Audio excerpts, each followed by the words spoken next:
Hello, everyone. This is Monica. I am back with your very last segment of today's live prophecy and spiritual warfare marathon for our Black Friday Blitz.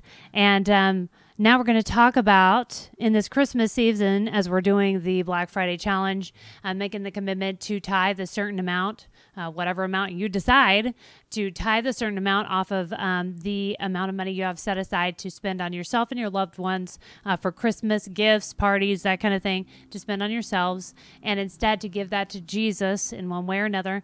So now we're going to talk about how to give a gift to Jesus and to give it in such a way that you're not going to lose your reward, but you're going to get the reward that he's promised you, okay? And especially in this Christmas season, Jesus has a lot of things that, to tell us that are going to help us to know how to give a gift, and it's especially useful to us in this season when we can we have such an opportunity to glorify his name. So I'm going to turn this up a little bit. If I have a little room, Gary, I'm going to turn my volume up, and then you let me know if it's all right, okay? So number one, this is Christmas 101, how to give a gift. This is how to be a modern day Magi, okay? Because the Magi, they first of all went and found the hidden king, and we talked about that in the last segment, how to find a hidden king, because Jesus said in Matthew 25 that whenever we are there for those who are sick, we take care of people when they're sick, go visit them when they're in prison, we give them something to eat when they're hungry, give them clothing when they're naked. When we do those things, we know that on Judgment Day, Jesus is going to say to us, hey, you did these things for me.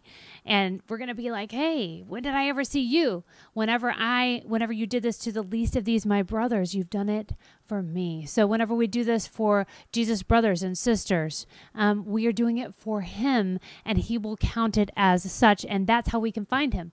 We can know that when we go and seek those people out and pour the love of God on them, that we are finding Jesus in this broken world. And so now we're going to go through these ways. Let's see. I got 5 ways here to give a gift, how to give a gift that Jesus is going to help us with. Number 1, invite people to your party. Number 2, fill their need, not yours. Number 3, give generously. Number 4, don't talk about your giving. And number 5, remember that giving is your privilege, not theirs. So, by the way, if you guys want to check out my blog on the Black Friday Challenge that I did before, you're going to find all of these points there. But I'm just going to go through them really quickly with you to kind of remind you of some scriptures that are going to help you. First of all, number 1, Jesus said, invite people to your party that you would not normally invite.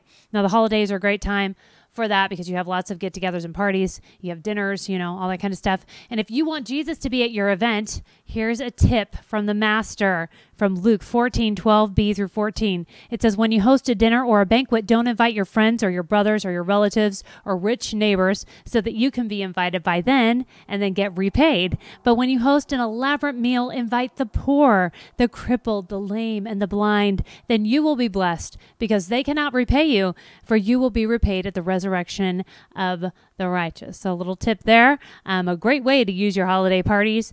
You can have Jesus there if you just listen to Jesus' advice. Now, number 2, fill their need, not yours. What are we talking about here?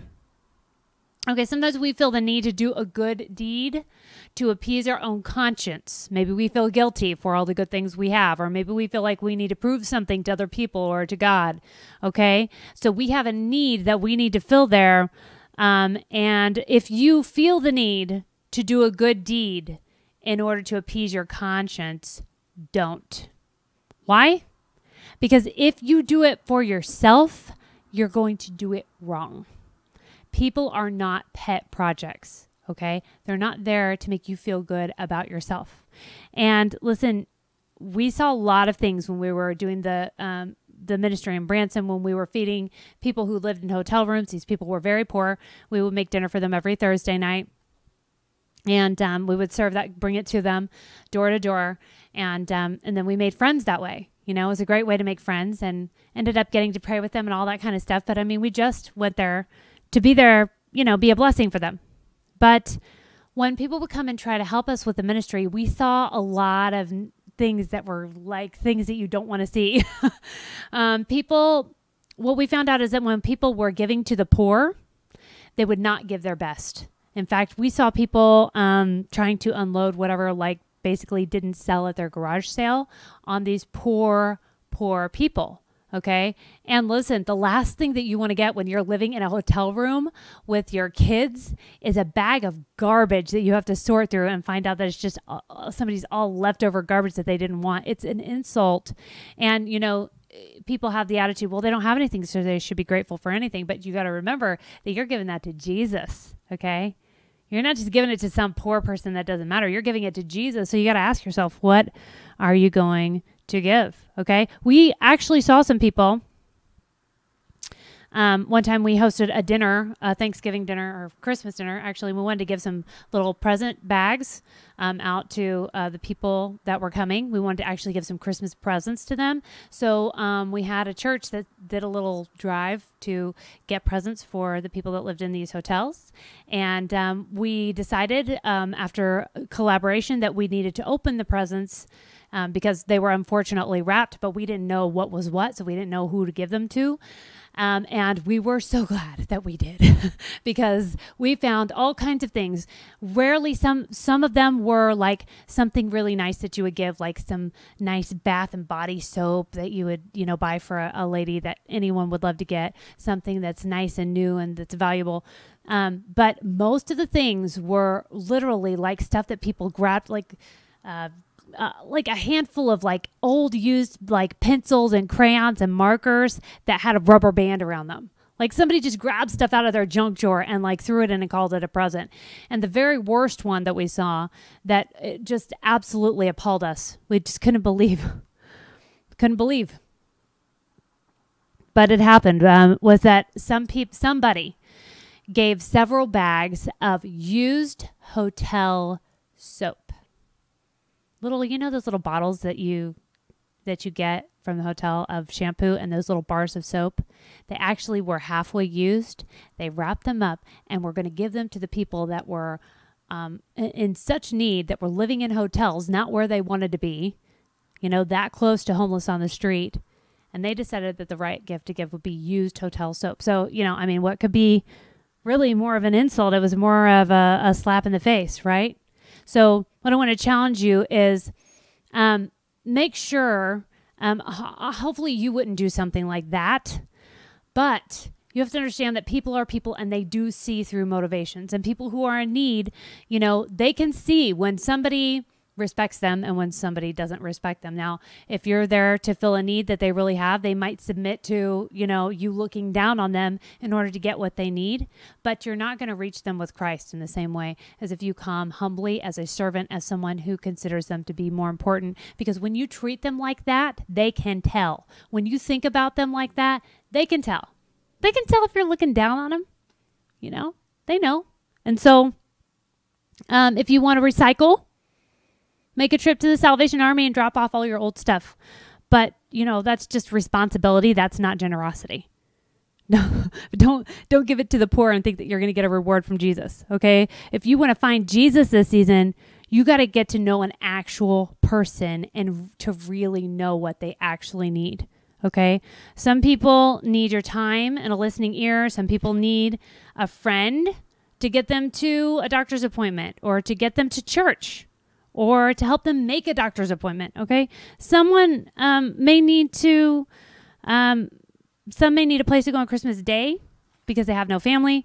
Some people might have a pressing financial need, like a broken car or a bad tooth, something that's really urgent, an electric bill they can't pay, a couple of months' rent. Look, don't make assumptions, all right? Don't make assumptions that you know what they need better. You need to pay attention to what they say they need or want. And most people will tell you that in regular conversation if you're listening, okay? So determine what you have the ability to do in your heart and then meet that need. Not the need that you think they have, okay? But the need that they're telling you that they have. That's called respect, all right? Kind of a high-handed thing that people do. We kind of tend to think that we are the reason that we have more money, that we're not in that kind of position that those people are in, is because we made better decisions and we're more responsible, and so we know better. Although sometimes that may be the case if you're dealing with addiction or something like that, and you know that there are other things going on there. Listen, you have to understand that in God's eyes, you're just as depraved. Your sin brings just as much death as theirs, and you are just as deceivable as they are. So a little humility is in order as we are giving to our friends. Get to know an actual person, okay? And then give them what you hear them saying that they need or really desire, all right? Number 3, give generously. How do you measure generosity? Here are some guidelines. First of all, you're going to treat them like you'd treat Jesus. And second of all, you're going to treat them like you want God to treat you. Okay, so first of all, give your best, not your worst. Give the kind of present you would want, the quality that you would expect, not what you think is good enough for them. Okay, especially if you're giving to somebody that's more needy than you, you think that their standards should be lower or are lower because they don't know what nice things are or whatever. Yes, they do. Okay, when we were doing the feeding, for example, sometimes we'd have people come in and want to help. They really wanted to come in and give advice, but they would come in and say, oh, well, I'll give you a little bit of money for this feeding, but I really think that you don't need to buy them like the premium drinks, just buy them the off-brand drinks. And my policy was that whatever I would serve to an honored guest in my house, what I can afford. I'm not a queen. I'm not rich. It's not like I have the finest of all things to offer, but I would give them the finest that I have to offer and the very finest that I would buy for myself on a special occasion. Okay. But people that would come in and say, oh, no, they don't need that. They don't know the difference. Listen, yes, they do know the difference, just like you do. Okay. And even if they don't, maybe they need to know the difference. Maybe they need to have their level of thinking elevated from, where they are down in the dirt to know that there's something just a little nicer and a little better than that. They deserve that. Maybe they need to know that. Okay. So treat them like you treat Jesus. And Philippians 2:3 says, each of you in humility should be moved to treat one another as more important than yourself. So if you use a lower standard in what you give other people in the name of good stewardship, because you're going to make your money go further when it comes to giving, right, than you would if you were just buying for yourself, or in the name of wisdom, consider the foolishness of the 3 wise men who followed the star to Bethlehem.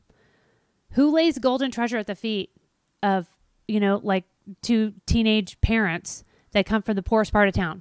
Is that really good stewardship? Do you know how valuable that stuff was that those 3 wise men gave to Mary and Joseph? It was a lot. It was worth a lot of money. Some people say, that was how they funded their trip to Egypt to get away from Herod, and probably was.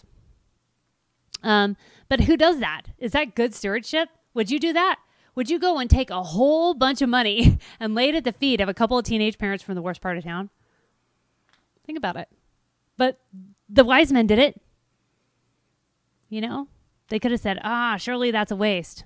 But see, they were listening to God. They were looking for the sign that God gave them, and then they followed that. They followed in obedience, and they just believed what God told them. Okay, God told them where they would find this little baby boy in a humble place. That's where they would find him. They followed the star, and they simply believed God. And God's telling you the same thing. If you want to find Jesus this holiday season, you're going to find him in a humble place, and you're going to have to humble yourself and make yourself lower in order to give something actually of value to someone that appears to be in a lower place than you are. Don't be fooled. That is the King. And whatever you do to them, you are doing to him. Okay? So they did it. Guess what? We're still talking about it today. What those 3 wise men did. So employ wisdom in your giving, yes, but you want to make sure your wisdom is not a mask for judgmental attitudes or a stingy heart. Ouch. Listen, don't feel too bad. We all deal with it. We're all human, okay? That's why we have the Word of God to show us what we're really doing, okay?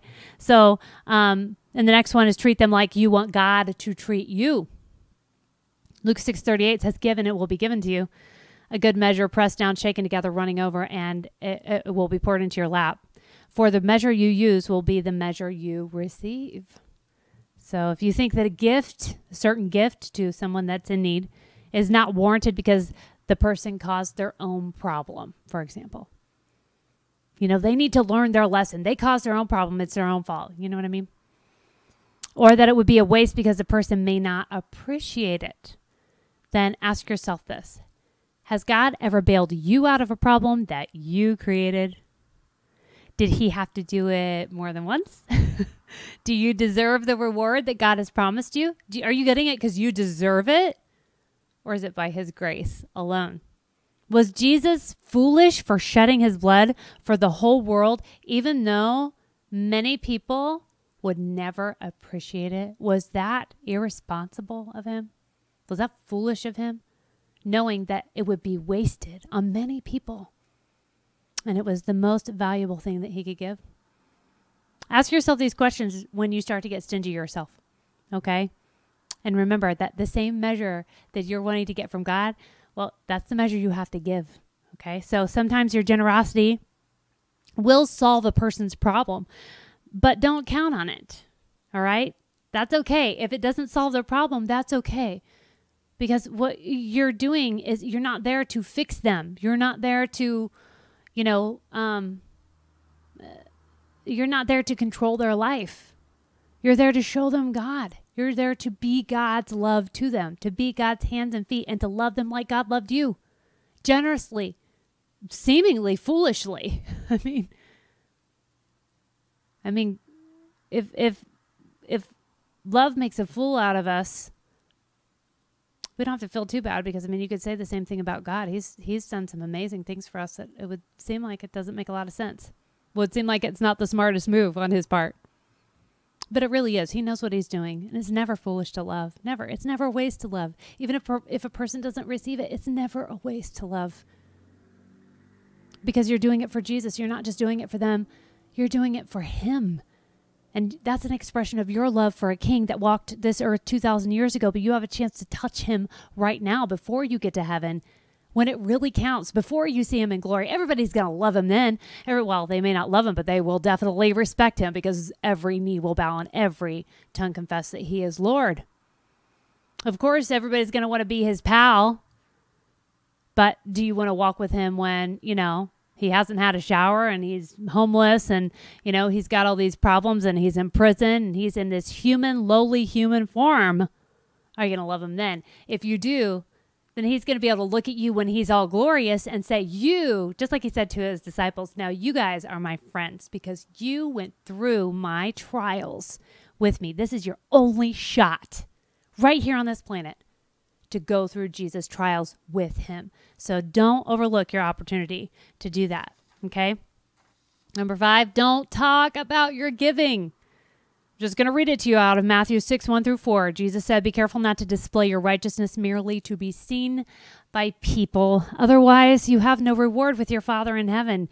Thus, whenever you do charitable giving, do not blow a trumpet before you as the hypocrites do in synagogues on the streets so that people will praise them. I tell you the truth, they have their reward. But when you do your giving, do not let your left hand know what your right hand is doing, so that your gift may be in secret. And ask your Father who sees in secret, and he will reward you, okay? So talking, a lot of times, the Bible says that where there are many words, sin is not absent.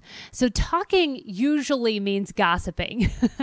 So before you mention your gift or act of kindness in conversation, you need to ask yourself, if someone were to meet my need, would I want them to tell people they were doing me a favor behind my back? Think about it. Or would you appreciate it if they were discreet and just didn't mention it to anybody?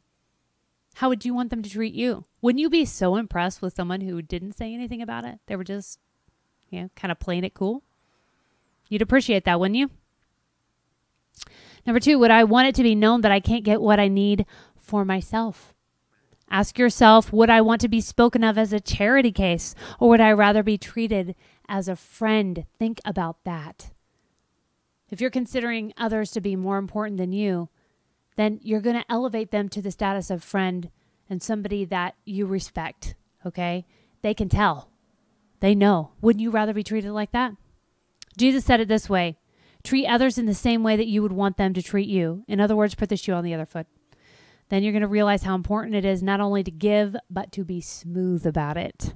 So that's how you give respect, all right? And that may be the most important thing that you can give another human being. Remember that giving is your privilege, not theirs. That's the last one, okay? It's your privilege, not theirs, because Jesus said in Acts 20:35, what I read to you at the beginning, it is more blessed to give than to receive. If you believe that he knows what he's talking about, then you're going to see these things as opportunities to store up treasure for yourself in heaven. You're making a history with Jesus when you're walking with people in their trials, when you're giving generously, when you're giving the way that you want God to give to you. You are making history not only with those people, which you are, and you can bring many of those people to heaven with you. And believe me, if they're not on their way to heaven when they see the love of God, many of them will come to know Christ through that love. Not all of them, but many of them will. But you're not only creating those friends, which it says that they will be your friends still in heaven. They'll invite you into heavenly dwellings. But you're creating history with Jesus Christ. So when you see him, he's not going to be a stranger. You know, that's what he says to the people that don't do God's will. He says, you know, they're saying, Lord, Lord. And he says, I don't know you. In other words, I don't have any history with you. I don't know you. We want to make that history with him while we have the opportunity to do it. So remember, this is Jesus you're ministering to, and that is a priceless opportunity. And so Jesus also said, like, as if it weren't enough just to be his friend, that you're going to be paid back generously by the King when you get to heaven for everything you've given. So, I mean, there's absolutely nothing, no reason not to be generous now if you believe what Jesus has said. So if all this is true, just think about it. Who is doing who a favor? God is doing you a favor by bringing the people into your life that, you know, you may see as the people that you are ministering to. They're actually going to be the blessing to you.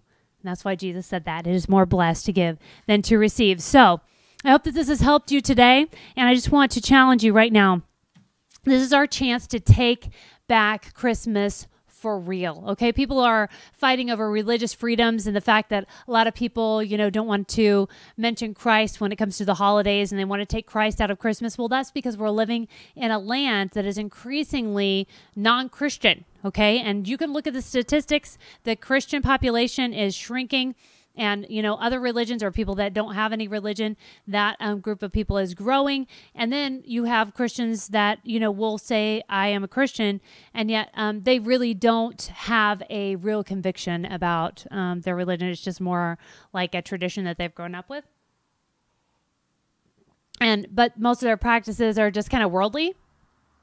So when you put all that together, you got to understand that right now we're living in something that looks more like Babylon. And you're not going to change Babylon's mind about putting Christ back in Christmas, but you can let the Holy Spirit work on your heart and infuse more of Christ into you and into your life, and to allow Christ to flow through you, to put Christ back in Christmas for you in an even stronger way. Okay. He has even more for you than you have. He's, you know, some of you have been walking with him for a long time. Look, he has even more. He has even more intimacy that he wants to share with you, things that you do not yet know. There is still more to learn. And I will never forget that. You know, Gary always talks about the fact that his father, even when he was elderly and, you know, he was getting up there in years, but he said to Gary, he said, you know, I am still learning. When he was, you know, looking at the Bible and, you know, all that, he was still learning from the Lord. And that's what the Lord is here to tell you today. He has so much to give you, and he is going to be able to unlock all of those mysteries for you if you will follow him in these simple acts of obedience. They're always acts of love. You know, it's really simple, you guys. It's just about loving other people as you love yourself, because this is our act of worship, to love the Lord our God with all of our heart, all of our soul, all of our mind, and to love our neighbor as ourselves. So thank you for joining me for today's Black Friday Blitz. Thank you for going and pushing the donate button. You can go down to our fall fundraiser. As the last time that I heard, we had not reached our goal. I don't know what percentage we were at, less than 20%. So, you know, we really do need your help.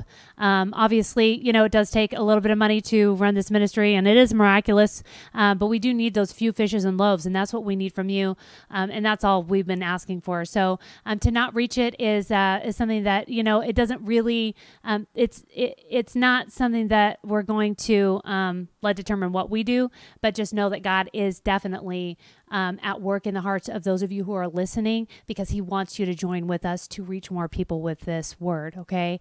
And he is going to provide for you. He is going to provide for us. He is faithful, but he wants us working together. So I encourage you, please come and be part of the miracle that we need here in order to continue to be reaching out to people with the miracle of God's word. You know it changes your life. You know it will change their life, and you can be part of that today. So I encourage you to go and check that out at the link that's there in the description. And until I see you next time, remember to read your Bible and do what it says. I'm going to play a song for you. This can be your offering time song. And then I will see you next week when we go live. I don't know when the next time is, but be sure that you are signed up to get your notifications. And I will see you then. By the waters of Babylon.